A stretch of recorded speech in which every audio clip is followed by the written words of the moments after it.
WPHT, WPHT-HD, WOGL HD3 Philadelphia.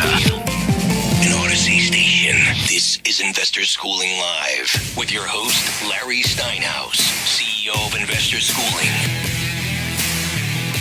All right, good afternoon and welcome to Investor Schooling Live. Investor Schooling Live is coming to you from the Investor Schooling Studios here in the Investor Schooling headquarters. I am Larry Steinhouse. I am the CEO of Investor Schooling. I want to thank you for listening and get ready to learn real estate investing, stock options trading, and so many other things about money I bet you didn't even know.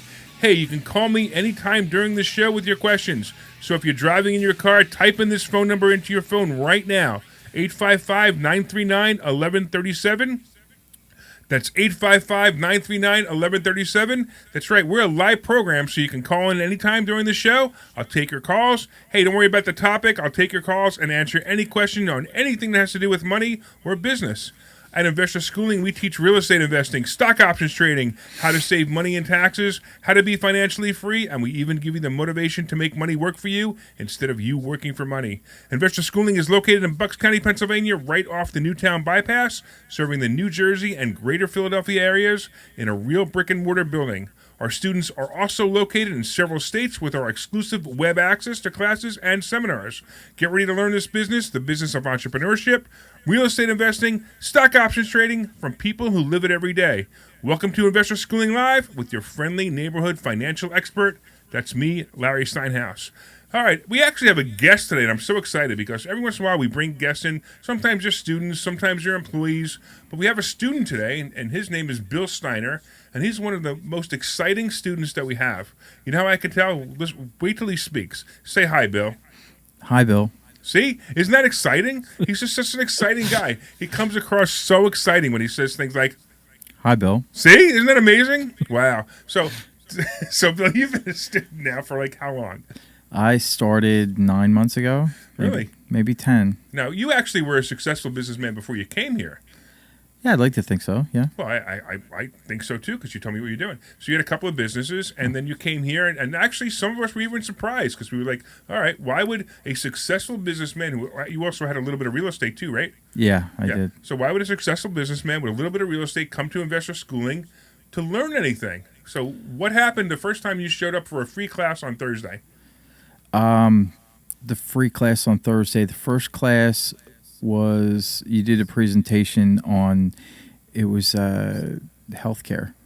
And I remember thinking, this has nothing to do with real estate. And as you started talking, I'm thinking, what is this guy talking? I thought this was a real estate class. Like, why am I here? But then 15 minutes into it, I'm like, oh my gosh, this is so interesting. And I learned so much from that school. I was at that class, and I was completely hooked right from there. Right, so that was actually, the funny part was actually talking about Obamacare, which is so bizarre, right? Yeah. That as a conservative, I think Obamacare is the greatest thing that's ever happened to a small businessman. Now, I do a class on that, and I tell people why Obamacare is the greatest thing that's ever happened to a small businessman. I know you're listening right now, and you're going, I hate Obamacare, I hate Obamacare, I hate Obamacare. That's okay, you can do anything you want, but I'm telling you right now, if you own a small business and you know how to take advantage of how the Obamacare rules were written, you want to do this. You want to use it, and it's funny because sometimes, like Bill, did you switched everything over to Marketplace?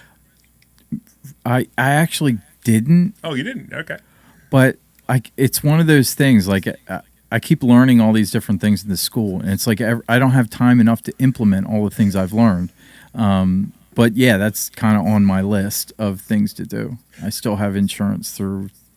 I'm still paying way too much for insurance. So it's really funny because every once in a while I'll be teaching something and I'll be watching Bill in the audience learning, and he literally has his mouth hitting the floor learning some of the things that we're teaching.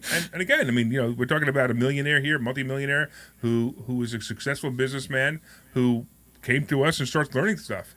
And so, what's your experience been so far? So far, it's been really good. The number one thing I think it's the benefit of the school is just the people. Just initially when I came, I think the biggest motivator was just to be around other people in real estate more than business, but there's a lot of just general business people in the class, and the friendships I've made and the relationships and stuff has just been awesome. Not to mention all the learnings that I talked about before. That's awesome. And by the way, if you're listening out there, our phone number is 855-939-1137. You can call in. I'm going to be talking to Bill about some businesses that he runs, and I want to find out about that. And if you want to call and ask some questions, 855-939-1137. And of course, if you want to take a complimentary class and learn something that you would be surprised to learn, go to investorschooling.com. You can take a class this Thursday. So, Bill, I don't know how much of your businesses you actually. Why not? Why don't you talk about one of your businesses? I'll even let you give a plug for it. What's your favorite business that you own right now? Cat's Eye Security and Telecommunications. So Cat's Eye Security is actually it's a pretty big security company because I actually see commercials for it often. Yeah, I run a monthly. I have a monthly allotment that I pay for TV commercials. I'm actually in the commercial too as an actor. I saw that. Yeah, you did. And my wife. You were the boring guy in the commercial. Yeah. I'm the fat guy. So one thing I noticed, I see myself on TV, and I'm like, oh my God, the TV camera really does add 10 pounds, doesn't it? So the radio doesn't do that, so this is great. Yeah, that's why I wear the hat. I wear the hat because there's one camera, and he'll put it on right now just to show you. There's this one camera that when he does the camera angle, it shows off my bald head, so I got to wear a hat whenever I do this show because I'm so embarrassed about my head being bald. That's funny. But I can't do anything about that, except wear a hat. Right. There you go. You can do something about your weight, man. Yeah, I've actually, through the school. Oh, you met? Okay. Somebody through one of the other students introduced me to a program, and I've lost. I started out 240. I was down to 212, and now I'm at like 215. Okay, cool. So lost a lot of weight through that. You're doing that thing too. Everybody I know is doing that thing. I keep starting it, and I can't. And I keep struggling with it. Maybe we'll have to talk about that afterwards. Right. So there's all kinds of things you can learn here. It's kind of interesting. We teach everything that has to do with money. What are some of the other things about money that you learned that you were surprised about? Learned about money that I was surprised about. Well, I can't say. The one thing that early on that you talked about, that the advice I took was to get a home equity line of credit. Mm-hmm. And the interest rate is really good. It's better than a regular mortgage, and I was able to use that for things around the house and to buy more real estate. Yeah, and you just bought a bunch of real estate. So tell us one of the pieces of real estate you just bought, because you had some really interesting stories the other day in the mastermind meeting about a piece of real estate that you bought. Okay, so the one in Morrisville that I just got? Okay. Yeah. So that was actually on the MLS, which is unusual, but it's a really good property. It's a duplex. One of the other students in the school told me about it, and we went and looked at it together. I ended up buying the property, and it doesn't need a whole lot of work. I'm thinking maybe $50,000, $40,000 in renovations. And once I acquired it, I used actually another student or one of the people at the school for some hard money or some private money to help buy the property. And now that it's in my name, I'm going to my local bank, and my local bank usually, depending on if they approve me or not, which they probably will give me a permanent loan to pay me back the initial money that I used to buy the property, pay back my private lender, and then give me construction money to renovate the property and get tenants in there. Yeah, so what you just said was really interesting. What happens is if you can buy a property, it's easier to get a loan on a property that you have than it is to get a loan to buy a property. And that's one of the things that most people don't know. So if you could find the money from a private lender, which Bill did, he found money from a private lender. If you can find the money from a private lender, buy the property, then go to a bank and say, hey, I own this property, I want to refinance it. That is so much easier, especially with properties like the ones we buy that sometimes are pretty distressed properties. Yeah. I actually look for distressed properties. Yeah, distressed property is a good thing to have. I'm buying one next week. Hey, I'll tell you this story. It's a great one. I'm buying a property that I'm paying $85,000 for. And, after I put about $60,000 or $70,000, it'll probably be worth about $260,000, $270,000. I probably could rent it for $2,300 a month. And when I close on it, I'm actually borrowing $135,000 to close on it. So I go to closing and I go home with money. So did you already buy it? Well, it's under contract. I'm just waiting to close. There was a delay in the closing. I was supposed to close this week, actually, and it was just a delay in the closing. So there was a paperwork that needed to be done that needed to be filed with the state somewhere, so we needed to wait. But yeah, I'm absolutely buying it. There's no.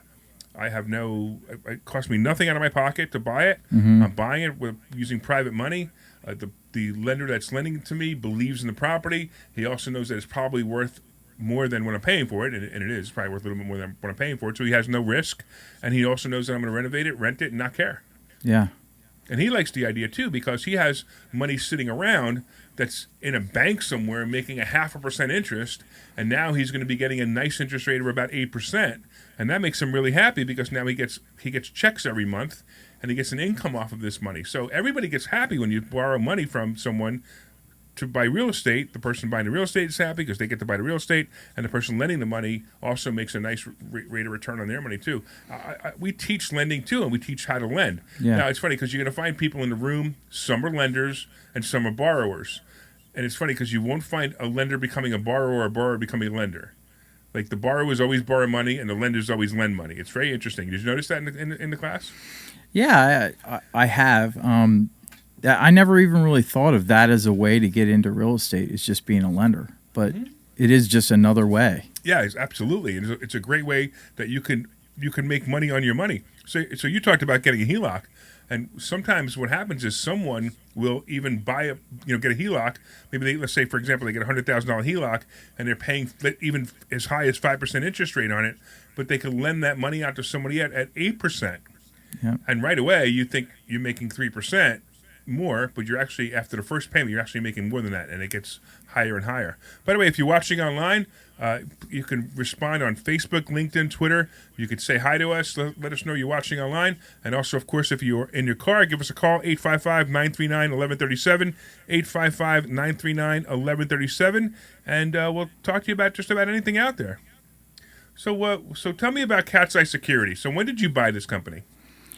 Cat's Eye Security actually started myself. Oh, you started by yourself. Okay, great. I bought another alarm company called Home Alert and a fire safety company called Fire Safety Plus about 1.5 years ago. But Cat's Eye Security was started in 1996 by myself. So how do you do that? So you in I was 1996, I was a cable guy. Right? I was a cable guy pretty much right out of high school. And, of course, being a cable guy, I learned how to wire things, Sure. Wire houses and stuff. Through that job, I also got comfortable just being around people in their homes, which is a skill. And there was somebody that I was like a target for some local burglar that kept stealing my motorcycles, like Wow, that's pretty funny. out of my shed in my backyard. And then I initially bought my first security system and put it in my own house to protect my motorcycles from whoever it was that kept stealing them. I had 3 stolen when I was like in my early 20s. That being said, I ended up putting this in, and halfway through the install, I'm saying to myself, I could actually do this for people and make money at it. And so I worked nights. I started the alarm business. Initially, it was called Steiner Enterprises, and eventually morphed into Cat's Eye Security. I ended up starting the corporation in 1996, and I worked nights and weekends for 8 years. It was 8 years after that I was able to quit my job as a cable guy and run my alarm company by itself. Wow, that's pretty awesome. So now the Can business I ask a question? Oh, you real can, quick? Glenn, sure. I really like the name of the company. Where did that come from? Cat's Eye Security, okay. The play Cats, right? They had T-shirts that my mother gave me a T-shirt, and it was all black with a pair of like glowing yellow eyes on it. And I was wearing that T-shirt when it just dawned on me, why don't I name it Cat's Eye Security? Because cats are like watchful, they're vigilant, and so that's where it came from. Excellent. Yeah, It is a pretty cool story, isn't it, Glenn? It's a cool story, and it's a cool name. Yeah, I it was is a wondering cool name, yeah. if he hired someone to come up with that name, but no, he came up with it himself. you wouldn't believe how many customers I get just from my logo, just seeing the cats and the name, just cat fans. Branding is important. Yeah, Yeah. absolutely. That's where investor schooling came from. Yep. Branding's important, man. I'm maybe going to get Glenn to agree. He's just going to sit there and go, I want to listen to Bill talk. Taking a call. Oh, you talk Kegel? Well, good. At least I know Sorry, you're I was doing your taking a job. call. If you can see the logo at catsidesecurity.net. Excellent. And and actually, since we're talking about it, they can go to catsidesecurity.net. Can they also call you to become a customer? Yes. The number is 800-732-CATS. Cats. Look at that. How cool is that? And by the way, if you want to talk to Bill, 855-939-1137, 855-939-1137. You can talk to us about anything that has to do with money, anything that has to do with business. Now, you have another business too, don't you? And I'm do. pretty impressed about that one too. Are you talking about the The TMS blinds. business Well, or not the, no, let's blinds? get to that in a minute. Let's get into the blinds business. Okay. So I own Budget Blinds of Newtown and Budget Blinds of Princeton. And how did you buy those? So You're those are a security franchise. company. They're I sold some real estate. I had extra money, and my wife and I went to a franchise show out in Oaks at the convention center out there. We were walking around looking at different franchises. I wanted to buy something passive, like some kind of vending business or something, and ended up talking to this broker that sold franchises, and they did an aptitude test for me. And after the test came back, he said, "You'd be really great to buy a Budget Blinds franchise." And I'm like, No, wait. Now, the guy who did the aptitude test, was he the budget blinds guy? "No, I think he's just a broker. He sold all kinds of okay. franchises." Okay. So, but I mean, I don't know. I don't know whether or not my aptitude actually is for owning a Budget Blinds franchise, but he sold me on it, the idea of it, and I don't know how he did that because I really was not looking for another active business. Budget Blinds in the beginning, it was very active for me. I was doing all the installs and all the sales while I was running my other company. And then after the first year of doing all the sales and the installs, I partnered up with a friend of mine, and then he ended up being in charge of all the sales. So I did all the installs, he did all the sales. And then the year after that, I hired an installer, and then I could just oversee the business. And then I have the sales guy doing all the sales. I got the installer doing all the installs. And that's been like 4 years now. Last year, we sold $1.2 million in blinds. Wow, that's pretty impressive. Yeah. But blinds are pretty expensive. Oh, yeah. I was shocked. I did, when my wife and we renovated our house, we had quite a few windows. I think it was 36 windows. And the blinds were well over $100 a blind. Oh, yeah. I mean, and we didn't even do anything special. We just did, regular, just our pleated blinds. And I was blown away by the price. Yeah, so you did the pleated ones? Yeah. Okay. So that's like cellular shades or honeycombs. Yeah, Yep. whatever. Yeah, something like that. Yeah. Yeah, I myself, when I got into the blinds business, I didn't know I didn't know what a cellular shade was. I didn't know what a Roman shade was. I didn't know anything about plantation shutters. That's actually one of the most popular things that we sell is plantation shutters Really? now. Yeah. All right, well, I have a blind question for you. Okay. How do you make a Venetian blind? A Venetian blind. Well, they aren't very popular anymore. Venetian blind. Okay, go ahead. That was a joke. You isn't it? poke his eyes out. Okay. You totally set me up, man. Great. That was like when I was in grade school, that joke. Oh, okay. No, I've never heard that joke. They had that joke back in 1928? And it might have. What are you trying to say, Glenn? Nothing. Oh, I have another call. Oh, yeah. I noticed the first one didn't come through either. It was Gary. It was Gary. Oh, tell Gary I said hi. I shall. So for those of you who are listening to PHT, Gary Arnell will be on after this show, and Gary Arnell is an interesting guy, and he's got an interesting show. And I'm on the way home. I always listen to his show, and I always want to call in, but they don't want me to call in because they don't want too many hours of me. Okay. So 855-939-1137, 855-939-1137. We're talking about Bill's businesses. We're talking about real estate. We're talking about just about anything. All right, so I got so some other things that will happen in the school that were pretty interesting. We also talk about stock options. Have you done anything with that yet? Yes, I have. I started in the beginning of December after a couple months after I started the school. Awesome. Now I realize a lot of us are not having a great year in stock options, but how are you doing? I'm not doing good now. I put it on the shelf. I did really good from the beginning. I started December 2nd when I made my first purchase, and I was up to $22,000. I started with $7,000. I was up to $22,000 inside of 2 months. I was doing really well, and I broke one or two of the rules. Oh, that's what happens. And I ended up losing just about everything. That you made? Yeah. Yeah, everything I made. But it's one of those things that like I didn't really get into it to do the stock options to like make money. I was just doing it for more fun, so it was okay. But I really feel competent at it. Like I feel like I could do it if I really wanted to put my attention there. Right. But I'm a little gun shy right now. When the war broke out, things like really changed. So it isn't about the war, honestly. It's actually about more about the inflation than the war. Okay. Is the real problem. But now the market's starting to settle back a little bit, which is nice. But what he said was key. We teach a set of rules, and sure enough, it's the same thing. We find that the students do exactly what Bill does. The first 3 months they follow the rules perfectly, and they make $22,000 over $7,000, right? And then not all of them, of course. This is just a good example. And then sure enough, they get cocky and they start to break the rules because they think they've got it figured out, or they go watch a YouTube video and they take advice from some dum-dum who's been teaching it for a year or has been doing it for a year and thinks he knows what he's talking about. And that's probably... Did you watch a YouTube video or you just decided to break the rules? No, you know what? You want to know what rule I broke? Which one? I bet the farm. You bet the farm. Yeah. That's a tough one, yeah. I bet the farm with not enough time. Yeah. That was...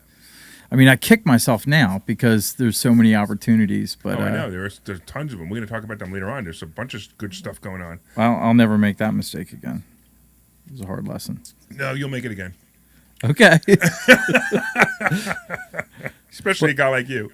One thing about stock options, I will say that it is one of the funnest things. Yeah, it is fun. Like I'm already glued to my phone as it is. Like my wife will tell you. Mine too. But wait. Does your wife do this? I gotta do this. Does she go? Does she text you and you don't respond? She goes, "You look at your phone all day long. You didn't see my text message." No.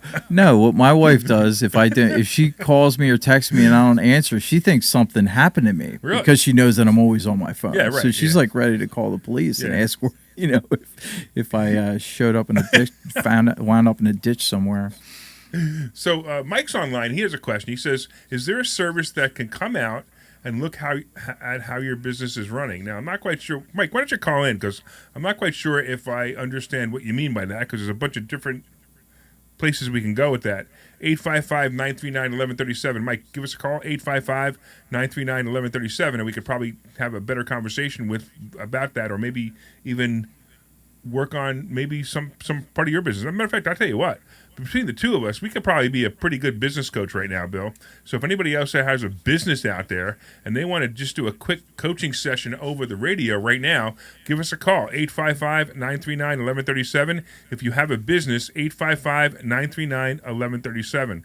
So I have something interesting that I'm thinking about doing. I have a commercial place in one of my properties in Lehigh Valley that since I bought it has always been rented. So it was rented first to a pizzeria.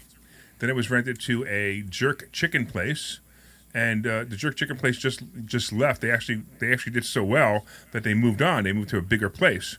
So now I have this empty place, and it's about the size of a little bit bigger than, you remember the photo huts, the Kodak photo huts? I do. It's a little bit bigger than that, and it also already has a takeout window. So I am seriously considering putting an ice cream shop in here. I think it would be pretty neat. Really? So are you going to sell ice cream yourself? I don't want to sell ice cream myself. Are you going to wear one of those funny hats? I always wear a funny hat, so I could do the salt and ice cream, right? Yeah. Stock option salt and ice cream. but so let's say this. So I'm talking to you now. What advice would you give to me, somebody who's never owned an ice cream store before? Now I realize you haven't owned an ice cream store either, right. But somebody hasn't owned an ice cream store before, and knowing that I cannot be there because I have so many other things that I have going on. What advice would you give me to open this store and be in business for myself on that front? Now, I've been in business before, so I have a lot of business advice. Right. But let's see what you would say. Well, I would say if you're not able to be there, don't do it. That would be my first advice. But if you were absolutely stuck on the idea, you have to have somebody that's going to be the person that's going to go when the phone call comes in. Hey, the ice cream machine's broken, and we got customers out. What do we do? Somebody needs to go. Who's going to be that person? Sure. And if it's not going to be you, you need to find that person and start from there and build your. I think that you should build businesses around people. And if you have the right people, you're going to be successful. So you said that. I've heard you say that before. You build businesses around people. And I like the concept, but why don't you explain what you mean by that? Well, okay. So my direct experience is that some people have they care about your business. They care about what their job is. Mm-hmm. They may not be the owner, but they care about it and they take ownership of it. And I could say that I have some of the best people in the world working for me. And the biggest thing is that they care. They care about their jobs. They care about the success of the business. They care about the people next to them doing their jobs. So that being said, I wouldn't be able to do what I'm doing if I didn't have the people that were doing their jobs well, and pay them well as much as you can, Yeah, That's important too. I also read a book once. It was a book by Daniel Pink named Drive. By the way, I don't know if you've ever read this. It's a great book. It talks about how most people don't work for money. Now, they work for money, but they don't work. Money doesn't motivate them, is what the book was all about. It was really about what you just said. It was about caring about the person who hires them, caring about the business they're in, and just caring about themselves and the impression that they can make by caring about this business. And that seems to be my experience. I've also noticed that sometimes with people, there's usually, you can see like the fruit of their labor. Like some people, just everything always goes wrong, and then other people, things always go right. So you try and find those people. You know what I mean? Like and everybody, I think most people they try hard and they have intention, but if you just look at really, really what's happening, what the truth is, you'll see how you can get some kind of gauge on how they're going to do it this or how they're going to do it that based on how they've done in the past. Do you have any questions that you ask employees or possible business partners? Questions that I ask. I don't know. You have to get back to me on that one. Okay, no, I'm just curious because sometimes a very common question that people ask is, where do you see yourself in 5 years? And I always find that to be an interesting question for coaching, but I don't necessarily know if that's a great question for somebody I might hire as my business owner or business partner. Yeah, no, I've heard that. And I don't usually ask that question. No, it's fine. Again, that's what I was wondering. I tend to get a feeling about somebody just talking to them. I don't have to ask them specific questions that I want to know the answers to. Just by talking to them, I can get a sense about somebody. All right, so before we go on a commercial break, what was your sense about me when you met me? Brilliant, but a little over the top. That's actually what I thought, and I think I might have said that when I got home to my wife. Like, this guy is brilliant, but man, he's over the top. Oh, please explain that why I'm over the top. Well, okay. So you're like volume up to number 10. But if you like louder than you need. If you if you watch Spinal Tap, it's actually 11. I never watched that. Glenn, tell them about Spinal Tap. What? You haven't seen Spinal Tap? No. What is that? Good is dude, it a movie? Yeah. It's called This Is Spinal Tap. Did you ever see Best in Show?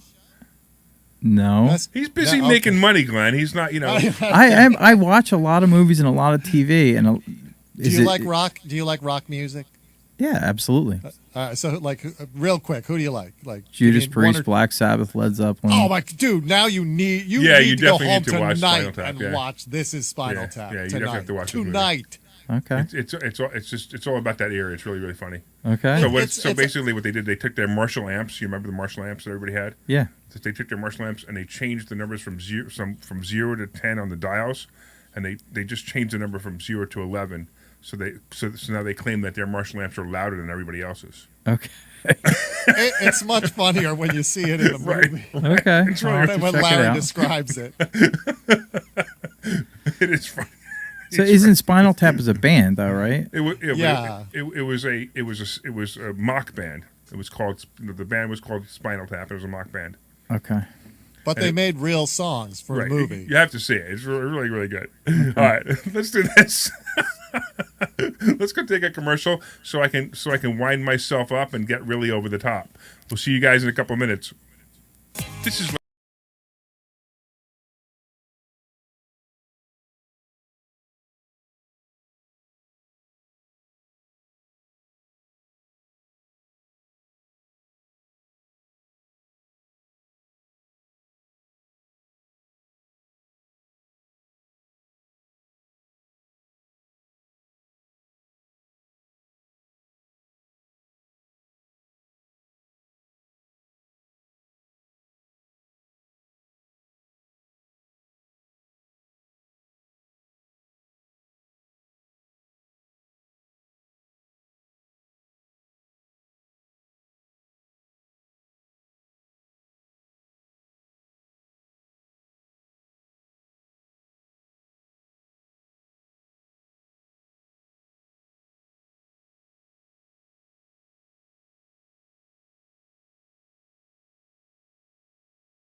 All right, welcome back to Investor Schooling Live. I am Larry Steinhouse. I am the CEO of Investor Schooling, and we've been talking to Bill Steiner about his businesses. We've been talking about investor schooling and all the cool things we could do. And I'm listening to those commercials just now, and Bill said right before those commercials that I was a bit over the top. And I'm listening to the commercials, and all I did was prove his point. Man. Yeah. I mean, are you tired of the Biden economy? Tell me you're tired of the Biden economy. That's what it sounds like. I'm definitely tired of it. I'm definitely tired of it too. But that commercial sounded like it was definitely an 11 on the scale of the Marshall amplifier. Yes. You got to go watch that movie. All right. 855-939-1137. 855-939-1137. Give us a call. Ask us anything about money, about real estate, about anything that's out there. You want to ask Bill his opinion of investor schooling, he'll even tell you that too. He thinks I'm over the top. Yes. I didn't prep him on this. I should have told him he's not supposed to say bad things about me. So I don't know if that's a bad thing. It's just you're just amplified. I'm amplified. I like that word. Yeah. But but listen to you, man. You're just so mellow. Yeah, I meditate a lot, so I'm doing it right now. I know you've said that before. Yeah. Yeah, so you meditate and I juggle. So I juggle in my mind. Yes, I know you do. You can see the wheels turning. Oops, hold on. All right. So let's talk about something else. What is it? What is like your favorite way to buy real estate? Favorite way to buy real estate.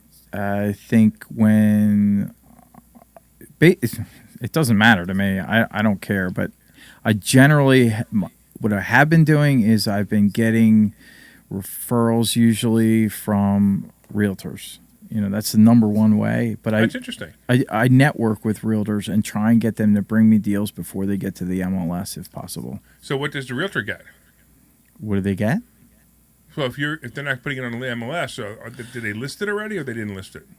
Well, deals before they get listed. Right. Like sometimes people don't want to sell their houses. They don't want people to come through and look at their houses. Absolutely.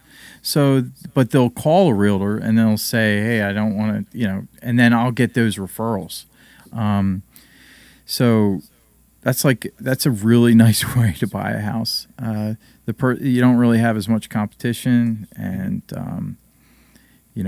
I also when the houses that I target are houses that need a lot of work, like houses that had a fire in them or had a flood or it smells like cat pee. Those houses are for me. So do you put cat-size security in houses that smell like cat I pee? do when I buy them. One of the first things I do is when we bring our tools in, I put a security system in there. Oh, that reminds me. You could put a security system in this house that I'm buying. That'd be great. Yes, I can do that. Yeah, that'd be great because I need one because same thing. It's pretty far away, and I want to make sure that that it's not broken into while we're working on it. That actually makes a lot of sense. That's pretty good. Yeah. I've done that for other investors too. Really? So what do you do? So what happens? They put a Wi-Fi system in? Is that what they do? Yeah, they have we'll put a cellular or long-range radio transmitter in there so that you don't have to have a phone line or internet. You just need to have power there. And even if you didn't have power, we could probably work it out. But that's pretty neat. But you want to have power But there. that's just the alarm system. How about cameras? Cameras, you can do that too. But you need the internet for the cameras, right? Yes, but now you can get internet. If you've seen, they're advertising wireless routers that go through cell service to get you. Oh yeah, I've seen those. I haven't seen them in a while So actually. you but use them hooked up to.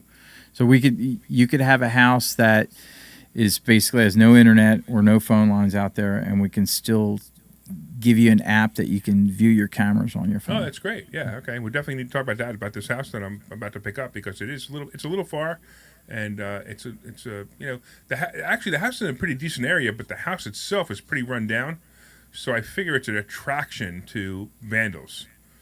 Yeah. You know what I mean? Because they now see it. Maybe they'll start throwing rocks to windows, and I really don't want that to happen right now because I don't want to have to pay for new windows. Well, that sounds like a good one. The rule of thumb is the worst house in the best neighborhood, right? Absolutely. Hey, you know what? We got John in the car online. What's going on, John?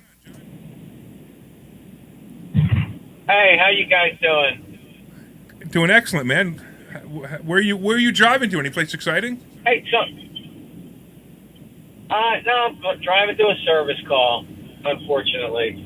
It's not for an alarm I guess system, you could is look at it? it two different ways. What was that, John? No. It's not for an alarm system, no. Okay, because, Bill would have been very upset. He could handle a little competition, I think. I think so, too. So how can we help you, John? Hey, so my wife and I bought an investment property in the Poconos. It's right on a lake, and we wanted to enjoy it when we could, which we can as often as we'd like to. But we were killing it. She just built a tremendous Airbnb business, and she was renting that thing probably 40 times a year and making like it was covering all its expenses and making quite a profit at the end of the year. So the association we're in, they decide that they don't. Not everyone who rents is as careful as we are who they let rent their property. Sure. So people were coming in and having wild parties and whatnot, and the association came along and they came up with an idea that they were going to cut us down, not us, but everyone, to 10 rental periods a year. Well, at 10 rental periods a year, this place, it would barely cover just the mortgage and insurance and everything. So this, So this is not do the we first time keep I've this heard property? this. Yeah. So John, this is not the first time I've heard this. It's so upsetting. A lot of the associations now Yeah, they're very concerned with it, and I understand why they're very concerned with it. And now you've got a lot of people who, like yourself, bought it as a B&B business. But I'm also going to tell you that the B&B business is probably going to slow down a little bit anyway.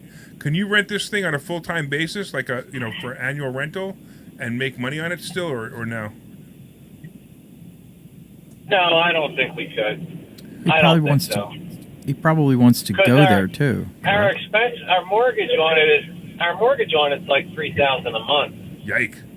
Wow, that's a lot, especially for a house in I- Poconos. What'd you pay for it? Well, listen, it's a beautiful home right on the lake. Like, What'd you pay for it? yeah, $675. Whew. Well, you know what? If you want to get rid of it, I might consider buying it as a second home. You should check it out. Well, I'll tell you what. Give Glenn your phone number. I'll give you a call in the next couple of hours to see if there's anything interest there. But it's kind of rough, especially if you're going to buy a house like that. So houses that expensive are not great investment properties because typically it's going to be very difficult to make money on them. But what were you charging a week for somebody to go there? It was about $600 a night. Okay, and you were getting it. That's interesting. Wow, good for you. Oh, we were getting it. We were the whole entire summer. We rented the whole entire summer except July 4th week because Wow. that's our week. Okay, great. So And then we were renting it. We were renting it for long weekends over the winter time and everything. Free. wow. We had a 4-night minimum, and we were renting it. We made over $30,000 after all expenses last year. Sounds great. So the association said now you can't rent it by the day. You got to rent it by like a minimum period of time. Is that it? No, 10 rental periods a year. That's it. When you say you mean you can only rent it 10 10 times? short-term rentals a year. So 10 times, unless it's over 30 days. If it's over 30 days, that's not considered a short-term rental. So if I rent it for 31 days, if somebody rents it for 31 days, they can do that. Yes, then I could rent it 11 times. One for a month, Right. and then 10 more short-term rentals. So how are they what's the enforcement? How are they checking it and what's the fines if you do it? It's a gated community. Oh. So how do they There's a gate. You can't drive. So You can't drive onto the property unless you go through. is it manned or is it a code? Oh no, it's manned. Oh, You have okay. to actually physically go into the gatehouse, and you take your information, and it has to match the information that we provided. And then they're very careful. I'm really wondering. I mean, if you rented it, if you just kept doing what you were doing, and somebody drove up to the gate and said, "Yeah, I'm going to 123 Main Street," can they actually stop them from going if they have the rental from you? We don't. Well, the penalty I think is $500 if they find you. Like we can call someone in as a guest, Right. So but supposedly if they find you're calling in as a guest and it's a rental, I think the fine is like $500 the first time, and then I think it's either the second or third time, then you're not allowed any short-term rentals for 2 years. oh wow. Okay. Yeah. So they kind of have it locked up. All right. Well, I just was curious to see because a lot of times I find that the penalties and fines are less than the profit I make, so I usually do it anyway. I didn't say that on the air. Nobody was listening. We thought about that. All right. Well, I appreciate that, John. The only good thing is it's appreciated. At least, probably, we have it priced a little high right now. We already put it on the market just to see okay. what happens. Okay. And it's on the market for 1.1. Wow. And then we dropped it to 1,075,000 to get a little exposure on it. So it would send out more search results for people because the property has changed, Yeah. the details. So I tell you exactly what you should do. You should price it at exactly $1 million, and you'll get a whole lot more views on it. But I'm not your real estate agent, so I'm not going to help you with that. And since you haven't listed with a real estate agent, I probably can't speak for you directly. But I appreciate the call, man, and good luck with that. But you'll do all right, especially if you bought it for $675 and you sell it for $1 million a few years later. I don't think you hurt it all. I think it's pretty good. No, it is good, but we love that property. It's like it's a disconnect when you get up there. My question was, does it make sense to keep it and maybe have to put 10 or 15 grand a year into it, thinking that it's going to continue to appreciate? Well, don't ever buy a property because you think it's going to appreciate. That's the worst way to invest in real estate, period. You buy a property that makes you income. So it was making you income for a while. If you're buying that property and it's costing you $15,000 a year to keep it out of your pocket, that's a big mistake. Especially if you're up this much money, take the money. The market's certainly going to change soon, and when the market changes, you're going to wish you sold it last year. So get out as soon as you can. And unless you want to keep the property as your own property, that's fine. That's very different. So you really do think things are going to turn backwards coming up? Well, backwards and changing are different. So the property values will probably drop 10 to 15%. It's not going to be like 2008, but we'll probably have a 10 to 15% drop over the next 2-3 years. And why would you want to pay $15,000 a year to get less money for your property 3 years from now? Yeah, we'll probably drop it. I'll probably take your advice. Yeah, I would go to $1 million even. I by the way, enjoy listening to you. I'm sorry. What was that? I said I enjoy listening to you guys. Well, thank you, man. I really appreciate it. I actually got to move on to another listener in Philly. I got to move on to Frank. What's going on, Frank? How can we help you?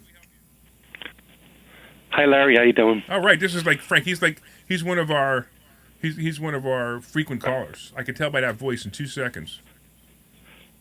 Yeah, I gave you the great joke, the Commander in Sleep, Joe Biden. Commander in Sleep. I love it. Yeah. I have a comment before my question. I disagree with Bill. When Phil used to be on the show, I didn't think you talked enough because I liked hearing you. I think you're right on the money. I enjoy listening to you. I don't think you're over top at all. So just keep doing what you're doing. That's all.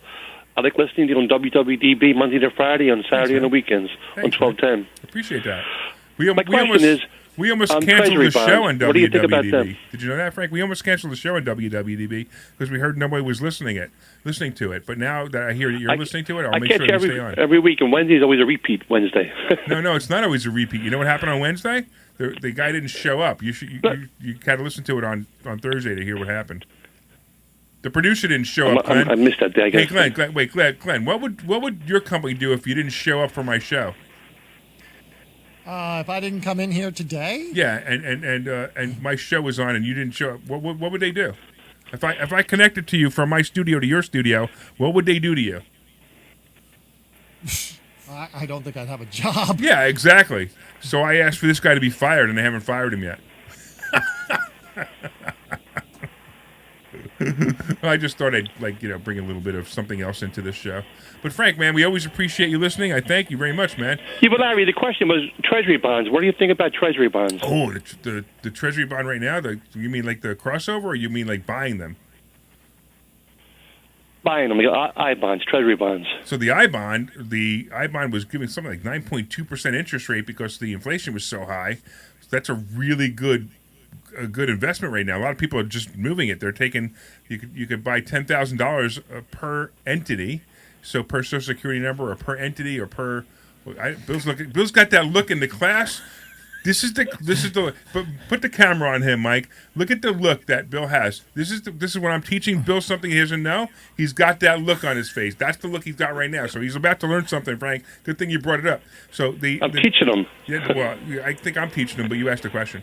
So they're getting like 9.2% interest, 9.6% interest, I think it was, and you could put up to 10%. I'm sorry, up to $10,000 per entity.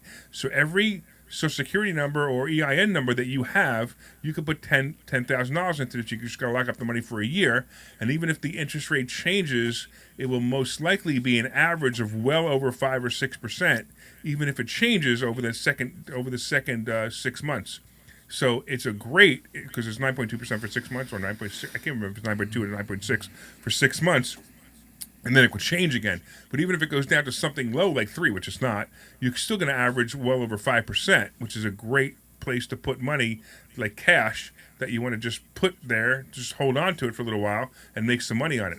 We've got some people who, they put one in their name, their spouse's name, their kids' names, because they all have Social Security numbers. They putting it in their business name, so they have a whole bunch of. Some people even bought trusts and got an EIN number for the trust and bought it with the trust. So you can do that as well. So yeah, it's a really good idea, Frank. So if you have $10,000 lying around, you can do that. And also, if you have not gotten your tax refund yet, and you're getting $5,000 or more in a tax refund, you could put $10,000 plus the $5,000 in, which is kind of crazy.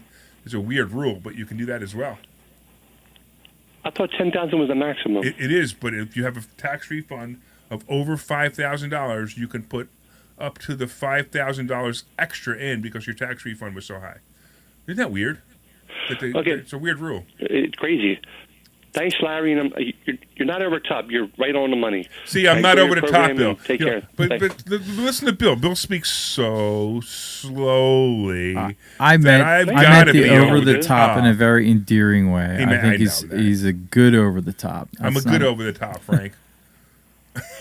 Well, thanks, Frank. I appreciate you, man. Bill's a nice guy too. Leave Bill alone. He's a nice guy. You have to come in. You have to come in and see us one day, or not see us, I guess. Come in and just say hi to us. I don't know. Get here somehow.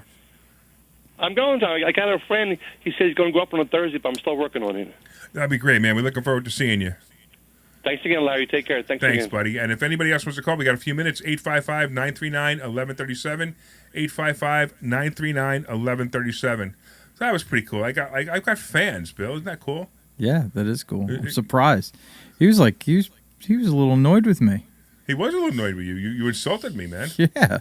Oh, I got to be careful. Bill, if I would have thought you didn't like me, I wouldn't have had you on the show. What good would that be? I don't know. I've heard some things about the old shows with Phil in here. Uh-oh. Who's that? What was his name? Phil. What guy? Who's that? How come? Who? Huh? Who? Huh? Huh? What? Huh? Who? Huh? Huh? What? Huh? Huh? I don't know any Phil. Okay, never mind. Just don't kick the box that's underneath the floor.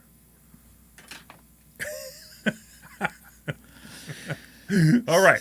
So I'm curious to know. So what would you tell somebody who's been thinking about listening to the show, everybody thinking about coming to investor schooling and still hasn't? What would you tell them? I say come in for the free class on Thursday night. That was it, huh? You wouldn't that's just come in for the free. Okay. I want you to make a commercial right now, Bill, for investor schooling. Go ahead. Okay. Do you want to be independently wealthy living off your rental income? Come to investor schooling. That's the most energy I've ever seen you put up, man. That's pretty good. You're too much, man. I got plenty of energy. What are you talking about? Hey, Glenn, help me rile him up. We got just about 2 or 3 minutes. Help me rile him up. I don't know. Maybe he's being more cat-like, like Cat's Eye Security. He's in stealth mode.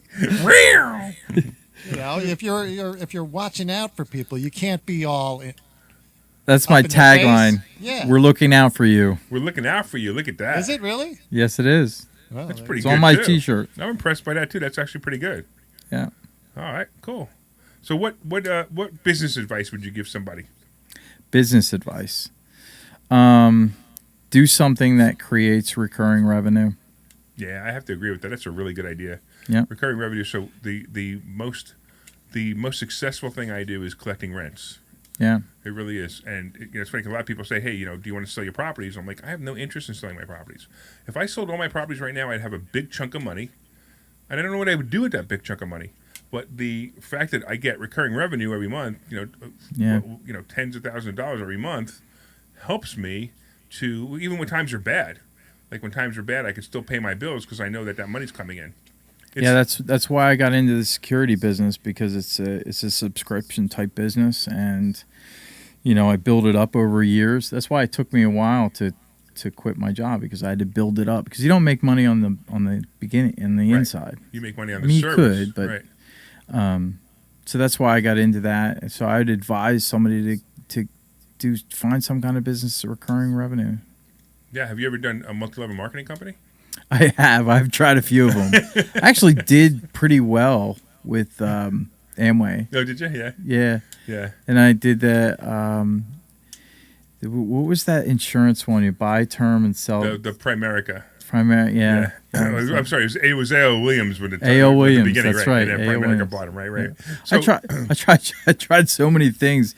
My buddies and I, we used to sit around and drink coffee all night and just try and come up with business ideas. So anything that came along, I was like willing to try it. And, I didn't make any money really until like. So some people, they sit in the grass and they smoke pot and they look at the stars and they go, dude, man, imagine what lives out there. You're busy going, drinking coffee and saying, let's make some money. My point is that there was a lot of things that I tried that I failed at. Yeah. And it was all just to bring me to the point where I'd find something successful, So I'd say. Are you going to break into God Bless the Broken Road, that song? It sounds like you're going to sing God Bless the Broken Road that led me to Larry. Wow. So I guess you can't play it because of Thank you. copyright, but really funny. That's really funny. Yep. The other thing I could say is get around other people, like-minded people, because it really does work through osmosis. Personally, there was no investor school for me early on, so I had tapes. I listened to cassette tapes, and then later on CDs. I did the same thing.